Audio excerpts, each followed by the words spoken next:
ईश्वर की भक्ति से हर कष्ट मिट जाता है। पौष मास में सच्चे कर्मों का फल मिल जाता है। ओम आदित्याय नमः। हरे कृष्णा।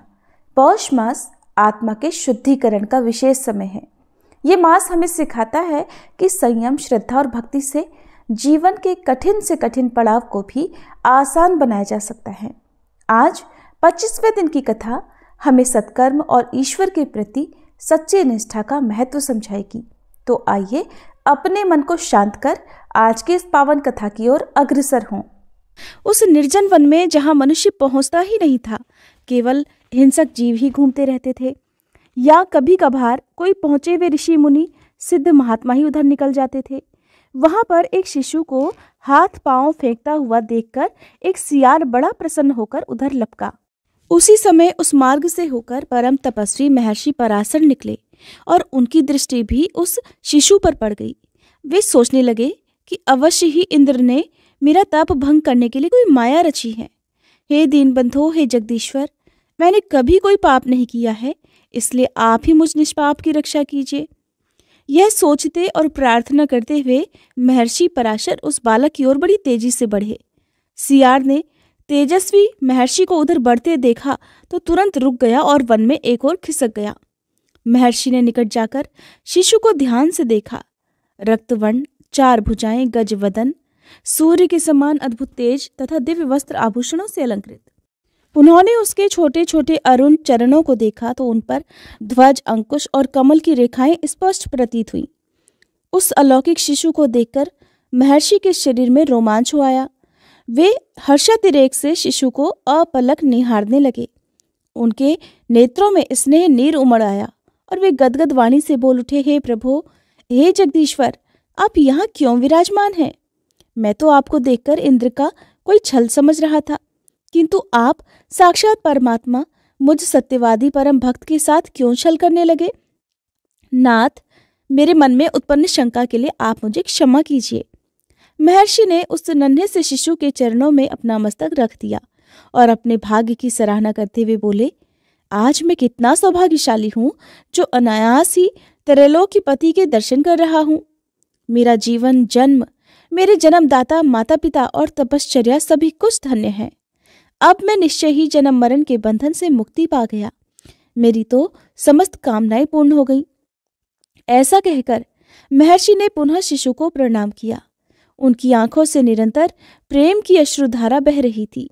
अंत में उनके मुख से निकला, ये पृथ्वी, ये सरोवर, ये अरण्य, इसके ऊपर का आकाश और यहाँ चलने वाली वायु भी कृतकृत्य हो गई है।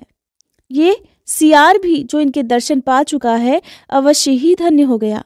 परंतु ऐसा निष्ठुर और अभागा कौन है जिसने इस महामहिम संपन्न जगदीश्वर को इस प्रकार यहाँ लापटका है? महर्षि ने फिर से साष्टांग प्रणाम कर शिशु को गोद में उठाया और बड़े प्रसन्न मन से आश्रम की ओर चल पड़े। वहां उनकी पत्नी वत्सला ने महर्षि को एक बालक को लाते हुए देखा तो उत्सुकता से उधर बढ़ी। महर्षि ने बताया, देवी, ये शिशु उस सरोवर के तट पर पड़ा हुआ था जो निर्जन वन में विद्यमान है। लगता है कोई क्रूर हृदय अभागा इसे वहां छोड़ गया है। वत्सला ने शिशु को देखा तो हर्ष से बोल उठी, कितना अद्भुत और अलौकिक है। इसका असाधारण रूप ही इसकी विशेषता का प्रमाण है। पराशर ने फिर अपनी पत्नी को समझाया, ये साक्षात त्रिलोकीनाथ हैं। ये सदैव भक्तों के कष्ट निवारण करने के लिए अवतार लिया करते हैं। इन पर ब्रह्म परमेश्वर ने मेरा जन्म और जीवन सभी कुछ सफल कर दिया। हमारे सब पर पूर्व पुरुष भी धन्य हो गए। महर्षि के मुख से शिशु की अनिर्वचनीय महिमा सुनकर शिशु को हृदय से लगा लिया और आनंद में मगन होती हुई वह बोली, स्वामिन, शिशु रूप में इस प्रकार सहसा परमात्मा का प्राप्त होना आपकी दीर्घकालीन तपस्या का ही प्रत्यक्ष फल है। देखो, जो परब्रह्म कोटि जन्म पर्यंत तप करते रहने पर भी दर्शन नहीं देते, वे अनायास ही हमारे मन, वाणी और इंद्रियों के विषय हो गए हैं। इनकी इस महती कृपा के लिए हम किस प्रकार आभार व्यक्त करें। मात्र स्नेह की अधिकता और शिशु के स्पर्श से ऋषि पत्नी के स्तनों में दूध उमड़ने लगा और वे अत्यंत स्नेह से शिशु गजानन को दूध पिलाने लगी। महर्षि समझ गए कि समस्त जप तप यज्ञ और स्वाध्याय आदि कर्म जिनके उद्देश्य से किए जाते हैं वे प्रभु साक्षात ही विराजमान हैं। इस प्रकार दोनों पति पत्नी गजानन भगवान की सेवा लालन पालन में लग गए। यद्यपि महर्षि का आश्रम पहले ही सुंदर और भव्य था, किंतु शिशु रूप भगवान के वहां आने पर तो वह और भी मनोरम हो गया। उसमें दिव्यता बढ़ती गई, सूखे वृक्ष भी हरे हो गए और उन पर जो फल लगते वो अत्यंत स्वादिष्ट और मीठे होते। आश्रम की गौएं कामधेनु के समान अमृत की तरह दूध देने वाली हो गई। अन्य पशु पक्षी भी मनोहर लगने लगे। कीर, चकोर, मयूर आदि की वाणी अलौकिक और दिव्य थी। हिरणों के समूह आनंद विभोर होकर छलांग मारते हुए फिर रहे थे। महिष्मती नरेश वरेण्य को उनके एक दूत ने संवाद दिया, राजेंद्र, आपके शिशु का पालन पोषण महर्षि पराशर कर रहे हैं। उनकी पत्नी उसे अपने पुत्र के समान स्नेह प्रदान करती है। उक्त संवाद से राजा को बड़ी प्रसन्नता हुई और उन्होंने रानी से कहा, प्रिय, अगर शिशु में कोई विशेषता ना होती तो पराशर दंपति भला उसका पालन पोषण क्यों करते? पुत्र तो पुत्र ही है, उसके बाह्य रूप से भयभीत हो जाना कोई बुद्धिमानी तो नहीं थी। अब हमें उसका जन्मोत्सव तो मनाना ही चाहिए। सुनकर रानी ने भी अपनी सहमति जता दी। तब राजा वरेण्य ने बड़ी धूमधाम से पुत्रोत्सव मनाया और ब्राह्मणों को उनकी मनोवांछित वस्तुएं दान दी और उन्हें तरह तरह के भोजन से तृप्त करके पुत्र की दीर्घायु के लिए आशीर्वाद प्राप्त किया। एक दिन सिंदूरासुर अपनी सभा में बैठा हुआ था। सभासद और अमात्यगण उसकी प्रशंसा कर रहे थे। तभी उसने कहा कि इंद्रादि में से किसी भी देवता ने मेरे सामने आने का साहस नहीं किया और ब्रह्मा विष्णु तो सामने रहकर भी अपने प्राणों की भीख ही मांगने लगे। इधर मर्त्यलोक में भी ऐसा कोई वीर नहीं निकला जो मुझसे युद्ध कर सकता।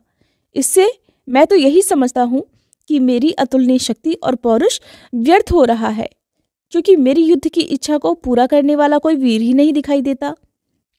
तभी सहसा उसने सुना आकाशवाणी हुई, अरे मूर्ख राक्षस, तू व्यर्थ ही क्यों प्रलाप करता है? तेरी युद्ध की इच्छा को पूर्ण करने वाला वीर शिव शिवा के यहाँ अवतरित हो गया है और वह शुक्ल पक्ष के चंद्रमा की तरह नित्य प्रति बढ़ता जा रहा है। असुर ने आकाशवाणी सुनी तो बड़ा चकित और आशंकित हुआ। भय के कारण उसे मूर्छा आ गई। जब उसे कुछ होश आया तो उसने अमात्यों से पूछा कि इस प्रकार के कुवाक्य कहने वाला ये कौन है? अगर सामने आ जाए तो मैं उसके प्राण हर डालूं। ऐसा कहकर उसने घोर गर्जना की। मैं उस शिव को ही देखता हूं। ऐसा कहकर वह तुरंत ही मन की गति से कैलाश की ओर चल पड़ा। उसने सोचा, पार्वती के पुत्र को बड़ा ही क्यों होने दूं, मैं उसे आज ही मार डालूंगा, भला तब वह क्या कर पाएगा। इस प्रकार वह रास्ते में पड़ने वाले वनों को नष्ट करता, पर्वतों को चूर्ण करता हुआ कैलाश पर जा पहुंचा। किंतु पार्वती जी के भवन में किसी को भी रहता ना देखकर वहां से उसी समय लौटकर पृथ्वी पर आ गया। अब शिव शिवा को खोजता हुआ वह राक्षस धरती पर चारों ओर चक्कर काटने लगा। उसने सोच लिया, बालक जहां भी होगा वहीं मार डालूंगा। अंत में वह पर्यली वन में पहुंच गया। वहां एक स्वच्छ जल संपन्न सरोवर तथा शिव शिवा का विशाल मंडप था। उस मंडप के आसपास और चारों ओर शिवगण विद्यमान थे। वो समझ गया कि यहीं कहीं बालक के साथ पार्वती भी होगी। उसने पार्वती जी का भवन खोज लिया। उसके अंतर्गत रहे प्रसूति गृह में अनेकों चक्कर लगाए, किंतु शिशु नहीं मिला। ये देखकर उसे लगा कि शायद अभी शिशु का जन्म ही नहीं हुआ। उसने सोचा कि अगर बालक अभी उत्पन्न नहीं हुआ है तो पार्वती के उदर से ही तो उत्पन्न होगा, इसलिए क्यों ना पार्वती को ही मार डाला जाए। फिर न रहेगा बांस और न बजेगी बांसुरी। ऐसा निश्चय कर सिंदूर ने पार्वती जी को मारने के लिए हाथ में शस्त्र संभाला ही था कि उसे उनकी गोद में अत्यंत तेजस्वी चतुर्भुज शिशु दिखाई दिया। इसलिए उसने शस्त्र तो रख लिया और शिशु का हाथ पकड़कर उसे समुद्र में डुबा देने के विचार से उठाकर ले चला। शिशु उस समय बहुत हल्का लगा, इसलिए असुर उसे लेकर बड़ी तेजी से आगे बढ़ा, किंतु मार्ग में शिशु पर्वत के समान भारी हो गया, इसलिए अब वह उसे अपने साथ ले जाने में असमर्थ हो गया। भार के कारण उसके पांव डगमगाए तो उसने क्रोधपूर्वक उसे धरती पर बड़ी तेजी से पटक दिया। बस फिर क्या था? पृथ्वी कांप उठी, पर्वत हिल गए, अनेकों वृक्ष गिर गए, समुद्र क्षुब्ध हो उठा और ऐसी भीषण ध्वनि हुई जैसे मानो ब्रह्मांड ही विदीर्ण होने जा रहा हो। सब और प्रकृति में क्षोभ ही क्षोभ दिख रहा था। वायु की प्रचंडता भी अभूतपूर्व थी। बालक नर्मदा नदी में गिरा था, इसलिए उसका नाम नारमद गणेश हुआ। वह जहां गिरा वह स्थान गणेश कुंड के नाम से विख्यात हुआ। शिशु के शरीर से रक्त निकला, जिससे वहां के पत्थर भी लाल रंग के हो गए। सिंदूरासुर ने समझा कि मेरा शत्रु मर गया, इसलिए वह बहुत प्रसन्न होकर वहां से चलने को तत्पर हुआ। तभी एक भयंकर ध्वनि हुई और कुंड से एक अत्यंत विकराल और पर्वताकार पुरुष निकला। क्रोध के कारण उसके नेत्र अंगार की तरह जल रहे थे। विशाल जटाएं, भयंकर मुख और दाढ़ दांत, सर्पिणी के समान जिह्वा, हाथ पांव अत्यंत लंबे और पुष्ट। सिंदूरासुर ने उसे देखा तो कुछ चकराया, फिर संभल कर आगे बढ़ा। तभी सिंदूरासुर ने गर्जन कर उस पुरुष पर तलवार से प्रहार कर दिया। वह पुरुष आकाश की ओर बड़ी तेजी से उठता हुआ बोला, अरे मूर्ख, कुछ धीरज रख, तेरा काल क्षण क्षण पर बढ़ता जा रहा है। अब संत जनों की रक्षा के लिए वह तुझे अवश्य ही मारेगा। विकराल पुरुष आकाश में जाकर अदृश्य हो गया। सिंदूर को उस समय विस्मय तो बहुत हुआ, किंतु अपने बल की डींग हाँकने की दृष्टि से वह कहने लगा, उस कटुभाषी भयानक पुरुष को धिक्कार है जो मेरे भय के कारण आकाश में जा छिपा। अगर वह सामने रहता तो मैं उसे अपना पराक्रम अवश्य दिखा देता। वह कुछ देर तो वहां खड़ा रहा, फिर सभी दिशाओं में कहीं किसी को ना देखकर अंत में सेवकों के साथ अपनी राजधानी सिंदूरवाड़ जा पहुंचा। किंतु अपने काल के विषय में लगी हुई चिंता दूर करने के प्रयास से भी दूर नहीं हो रही थी। इधर असुर के उत्पात से व्यग्र हुई माता अब उस पार्वती कानन में रहना ही नहीं चाहती थी। उन्होंने शिवजी से कहा, प्रभु, यहाँ भी उपद्रव होने लगे हैं, इसलिए मुझे शीघ्र ही अपने साथ कैलाश ले चलिए। शिवा की इच्छा जानकर शिवजी ने भी उन्हें वृषभ पर अपने साथ बिठाया और सभी गणों के मध्य रहकर कैलाश की ओर चल दिए। वहां पहुंचकर पार्वती जी को निश्चिंतता हुई। एक समय की बात है, अमरावती में देवताओं की सभा जुड़ी हुई थी। देवराज इंद्र अपने राज सिंहासन पर विराजमान थे। उस समय गंधर्वराज क्रौंच भी वहां पर उपस्थित था। उसे किसी कार्यवश शीघ्र कहीं जाना था, इसलिए उसने देवराज से आज्ञा ली और उठकर चलने लगा। तभी शीघ्रता में उसका ध्यान वहां पर बैठे हुए महर्षि वामदेव पर नहीं गया और भूल से उसका पांव महर्षि को छू गया। इसमें महर्षि ने अपना अपमान समझा।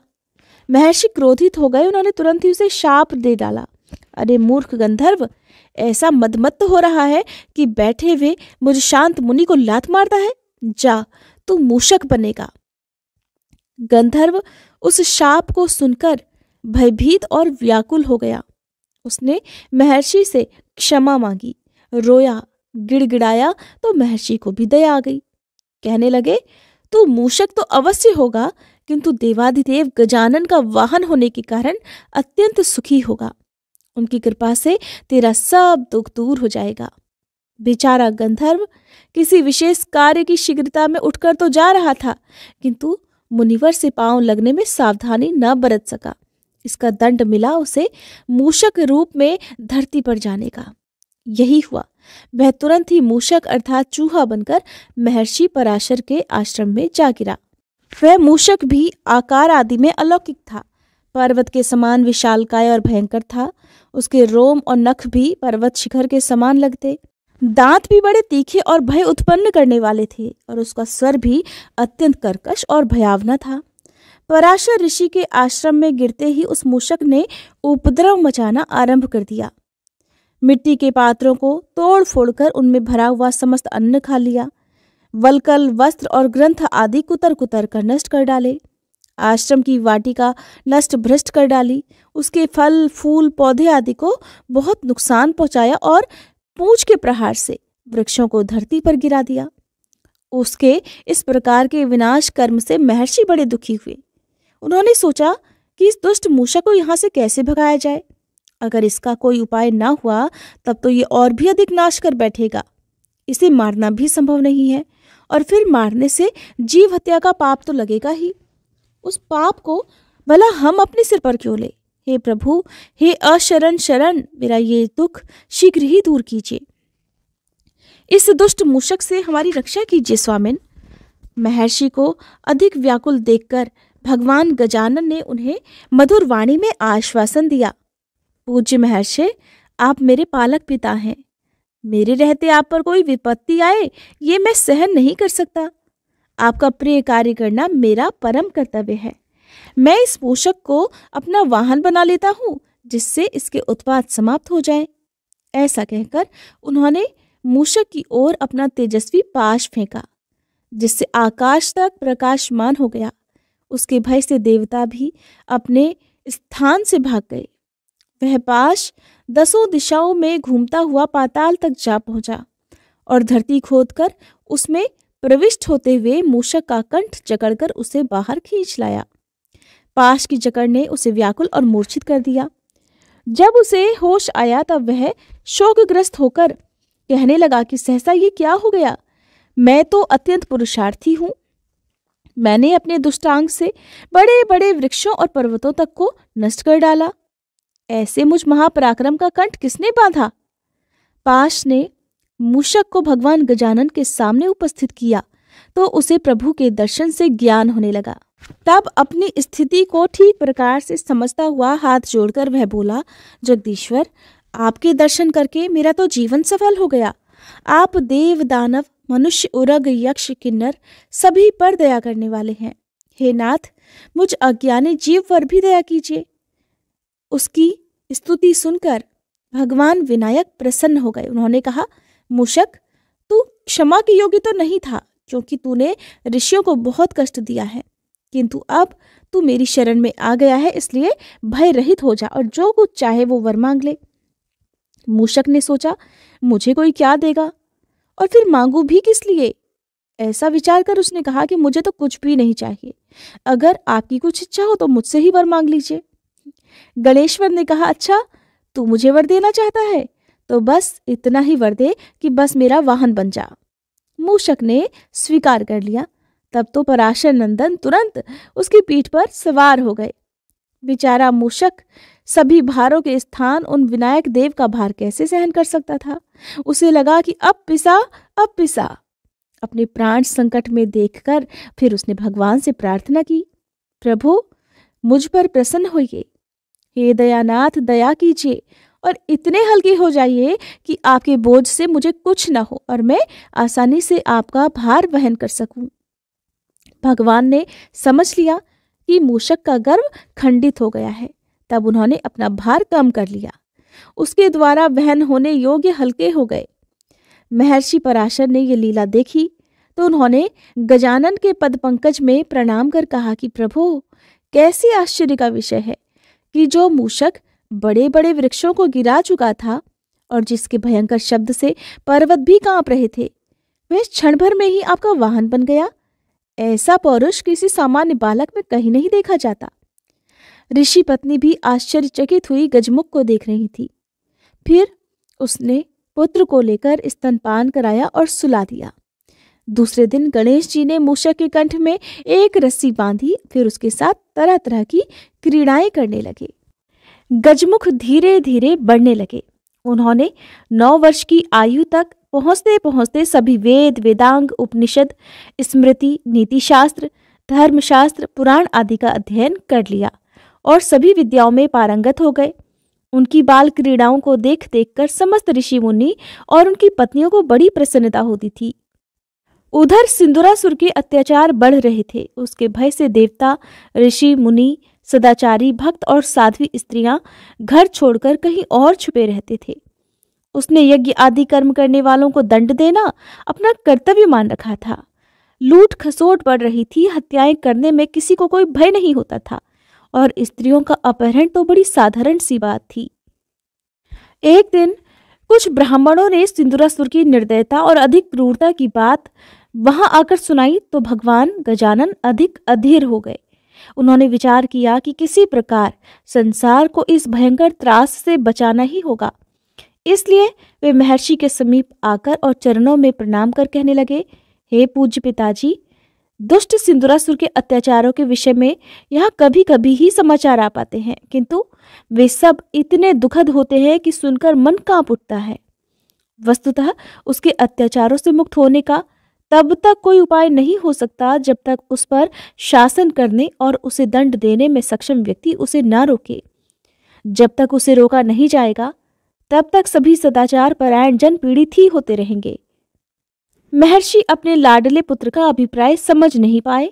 उन्होंने सोचा, जैसे अन्य सब लोग सामयिक चर्चाओं में भाग लिया करते हैं वैसे ही ये भी ले रहा है। अच्छा है, ऐसी चर्चाओं में भाग लेने से योग्यता बढ़ती है और व्यक्तित्व भी निखरता है।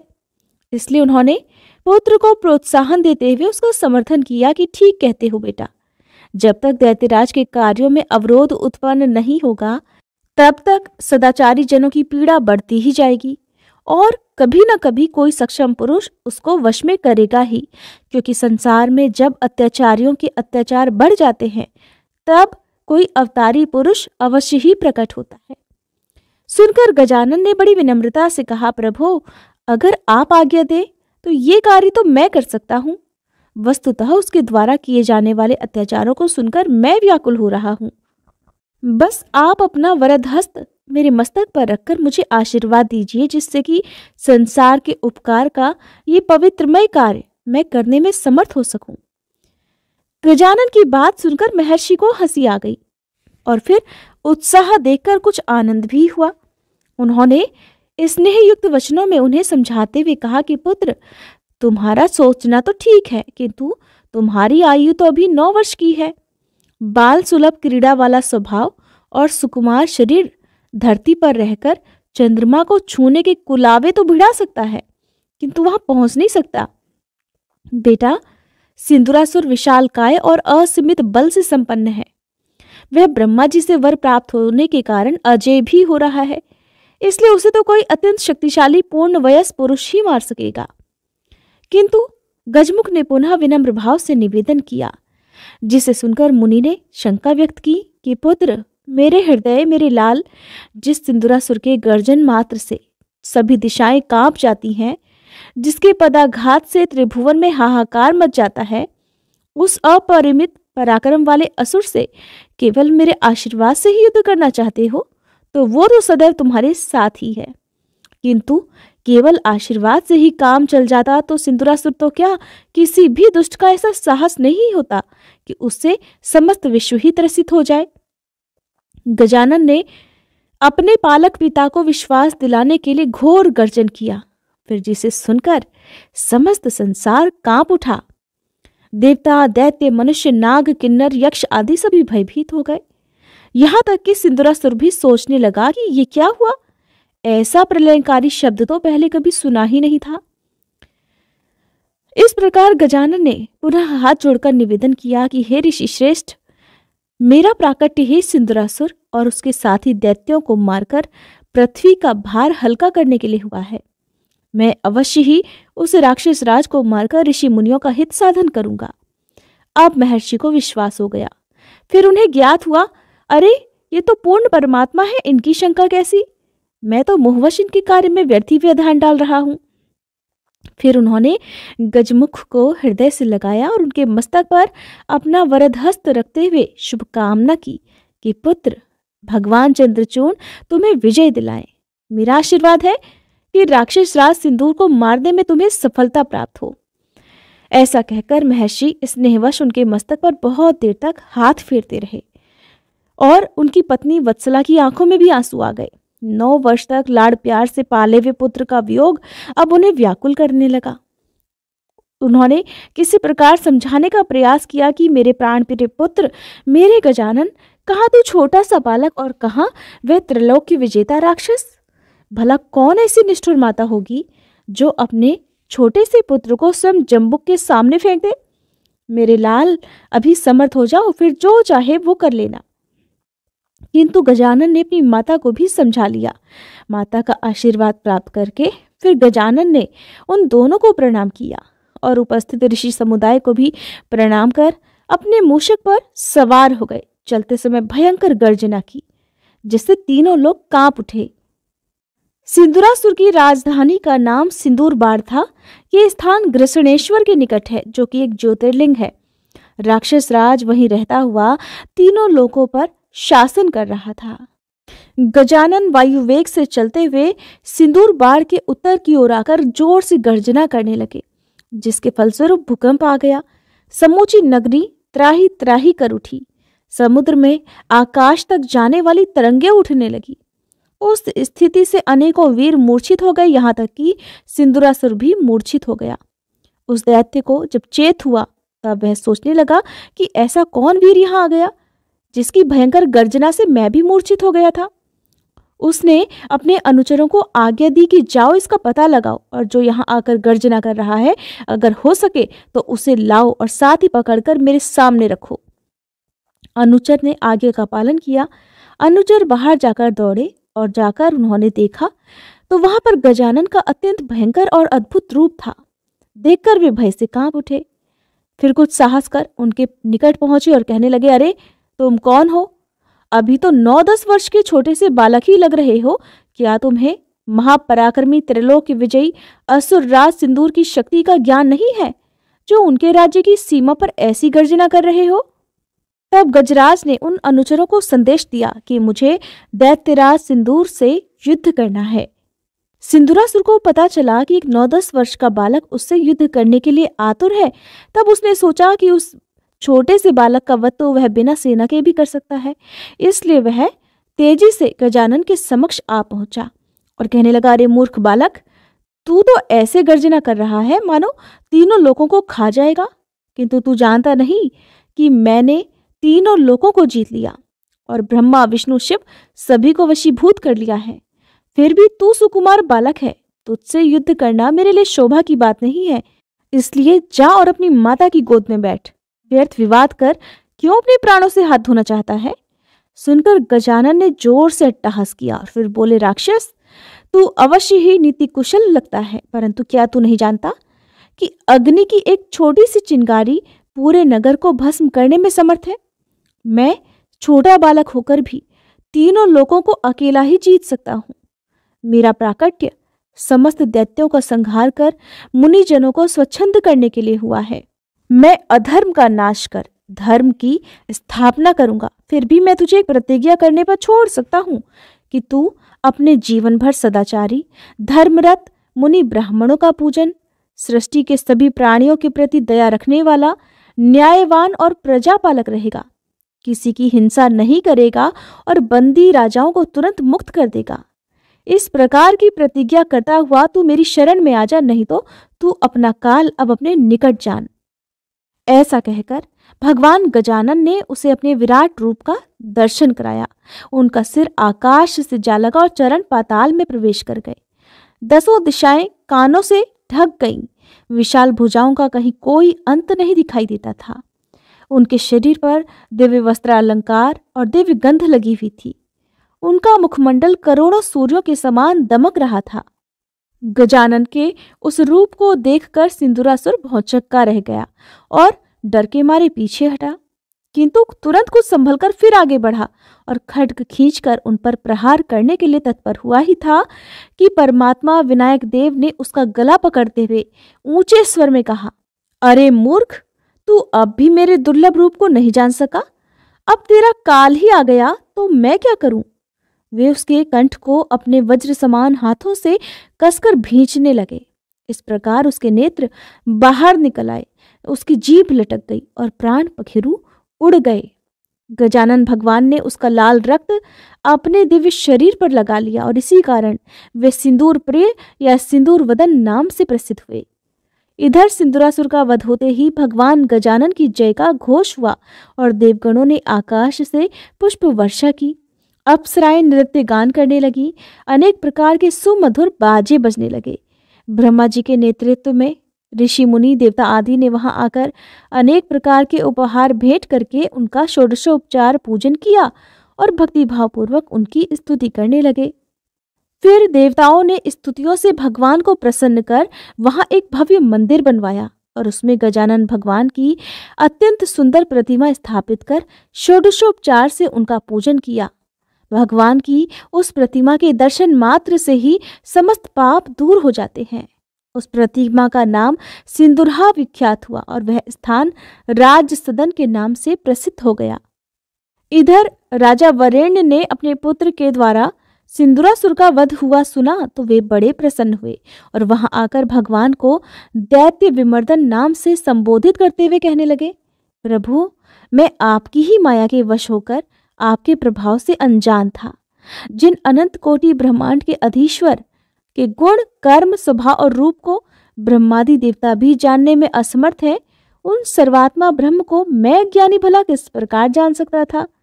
मैंने अपनी मूर्खता से ही घर में प्राप्त कामधेनु और कल्प वृक्ष रूप आप प्राणप्रिय परमात्मा को बाहर निकाल दिया था।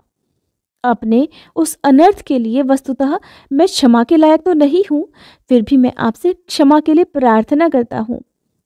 राजा वरेण्य को पश्चाताप करते देखकर भगवान वरदराज प्रसन्न हुए और राजा को अपनी भुजाओं से आलिंगन कर अभय देते हुए बोले, राजन, संसार में जो कुछ भी होता है वह मेरी इच्छा से ही होता है। तुम्हारा इसमें कोई दोष नहीं है। पूर्व कल्प में तुमने अपनी पत्नी के साथ दिव्य सहस्त्र वर्ष तक घोर तपस्या की थी, जिससे प्रसन्न होकर मैंने दर्शन देकर वर मांगने को कहा था, किंतु तुम मुझ मोक्षदाता से मोक्ष न मांगकर मुझे ही पुत्र रूप में प्राप्त करने की इच्छा व्यक्त कर बैठे थे। इसलिए तुम्हारे पुत्र रूप से प्रकट होकर मैंने सिंदूर का वध किया और मुनिजनों, संतों, भक्तों, देवताओं का अभीष्ट सिद्ध किया है। महाराज, मेरे अवतार धारण का कार्य अब पूर्ण हो चुका है, इसलिए मुझे अब स्वधाम गमन करना है। भगवान के स्वधाम गमन की बात सुनकर राजा वरेण्य व्याकुल हो गए और उन्होंने हाथ जोड़कर निवेदन किया, प्रभु, मैं इस भवसागर से पार होना चाहता हूँ, मुक्त होना चाहता हूँ, इसलिए कृपा कर मुझे इसका उपाय बताने का कष्ट करें। गजानन को राजा पर दया आ गई। वे वहीं आसन पर विराजमान हुए और राजा को सामने बिठाकर उनके मस्तक पर अपना त्रिपात नाशक वरद हस्त रखा और उन्हें सारभूत ज्ञानोपदेश प्रदान किया। भगवान की सन्निधि का स्पर्श और दिव्य उपदेश से महाराज को वैराग्य उत्पन्न हो गया। तभी भगवान गजानन सभी के देखते ही देखते अंतर ध्यान हो गए। उधर राजा ने राजधानी में लौटकर अमात्यों को राज्य की बागडोर सौंप दी और स्वयं वन में तपस्या करने के लिए चले गए। भगवान गजानन का कलयुग में जो अवतार होगा उसकी प्रसिद्धि धूम्रकेतु नाम से होगी। जब कलयुग आएगा तब सभी मनुष्य आचरणहीन और मिथ्यावादी हो जाएंगे। ब्राह्मण वेदाध्ययन, नित्य नैमित्तिक कर्म, यज्ञ, तप, दान आदि का लोभ हो जाएगा। चारों ओर पाप कर्म होने लगेंगे। परधन और पर स्त्री लोलुपता, काम, क्रोध, मोह आदि की वृद्धि होती जाएगी। समय पर वर्षा नहीं होगी और नदियों के किनारे खेती होने लगेगी। बलवान लोग बलहीनों को सताने लगेंगे, उनकी धन संपत्ति, स्त्री आदि को छीन लेंगे। ब्राह्मणों का कार्य अन्य वर्ण और अन्य वर्णों के कर्म ब्राह्मण करेंगे। सभी विद्वान मूर्ख और धनीहीन हो जाएंगे। लोग दूसरे के धन को लेकर हड़पने लगेंगे। चारों ओर हाहाकार मच जाएगा। दूसरे से धन मांगने में किसी को संकोच नहीं होगा। लोग झूठी गवाही देने में संकोच नहीं करेंगे। मिथ्या धर्म उठाना एक साधारण बात हो जाएगी। सज्जनों की निंदा और दुष्टों की चारों ओर प्रशंसा होगी। छल कपट चारों ओर दिखाई देगा। धर्मज्ञों का अपकर्ष और अधर्मियों का उत्कर्ष होगा। मनुष्यों में देव पूजन के प्रति अरुचि और भूत प्रेत पिशाच की पूजा में उत्साह रहेगा। धूर्त लोग छद्म वेश बनाकर अपनी उदर पूजा करेंगे। ब्राह्मण अपने कर्म को छोड़कर केवल पेटू बन जाएंगे। क्षत्रिय वीर धर्म को त्याग कर भिक्षा मांगने लगेंगे। वैश्य भी व्यवसाय बुद्धि से विरत होकर बिना परिश्रम किए धन बटोरने में ही लगे रहेंगे। माता पिता और गुरुजनों के सम्मान का लोप हो जाएगा। संतान वर्ण संकर होने लगेगी। घोर कलयुग उपस्थित होने पर उक्त दोष अधिक बढ़ जाएंगे। स्त्रियां पथ भ्रष्ट होने लगेंगी। अच्छे मनुष्यों के आचरण भी मलेच्छों के समान हो जाएंगे। पृथ्वी की उर्वरा शक्ति का ह्रास होगा और वृक्षों में रस नहीं रहेगा। स्त्री पुरुषों की पूर्ण आयु 16 वर्ष की रह जाएगी। 5-6 वर्ष की आयु में प्रसव होने लगेंगे। देवताओं और तीर्थों का लोप हो जाएगा। धन एकत्रित करना ही जीवन का एकमात्र उद्देश्य रहेगा। ईर्ष्या, द्वेष, अहंकार और मानसिक ज्वाला सदैव दग्ध करती रहेगी। चारों ओर अधर्म, अन्याय, अत्याचार, दुराचार आदि का बोलबाला रहेगा। और जब कलयुग अपनी दारुण स्थिति पर पहुंच जाएगा, तब समस्त प्राणी अत्यंत पीड़ित होंगे। उनमें वासनादि का विक्षेप अपनी चरम सीमा पर होगा। स्वाहा स्वधा वषटकार के न होने के कारण देवताओं को भूखे रहना होगा। वे अत्यंत त्रस्त हो जाएंगे और उपाय करके भी उस स्थिति से छुटकारा नहीं पा सकेंगे। तब उन्हें एक ही उपाय श्रेयस्कर लगेगा, वो होगा भगवान गजानन की शरण में जाना। फिर वे सब एकत्र होकर उनकी शरण में आ जाएंगे और उन महाप्रभु को बारंबार नमस्कार करते हुए उनका अनेकों उपचारों से पूजन करेंगे। उनकी स्तुति करके परिक्रमा आदि के द्वारा उन्हें सब प्रकार से प्रसन्न कर लेंगे। तब से परात्पर परमात्मा उनके संकट निवारण का आश्वासन देकर सभी को भयरहित करेंगे। फिर समय पाकर वे दयामय विनायक प्रभु पृथ्वी पर अवतार लेंगे। वे शूर्पकर्ण और धूम्रवर्ण के नाम से प्रसिद्ध होंगे। वे धूम्रकेतु भी कहलाएंगे। उनका वाहन नीला अश्व होगा। शत्रुओं का संहार करने वाले वे प्रभु क्रोधावेश के कारण अत्यंत तेजस्वी होंगे। उनकी देह से दिव्य ज्वाला निकली हुई लगेगी। तीक्ष्णतम खड्ग हाथ में लेकर वे भगवान अपने अश्व पर चढ़कर इच्छानुसार अकेले ही चल पड़ेंगे या आवश्यकता अनुसार सेना और अमोघ शस्त्रास्त्रों को स्वयं ही प्रकट कर लेंगे।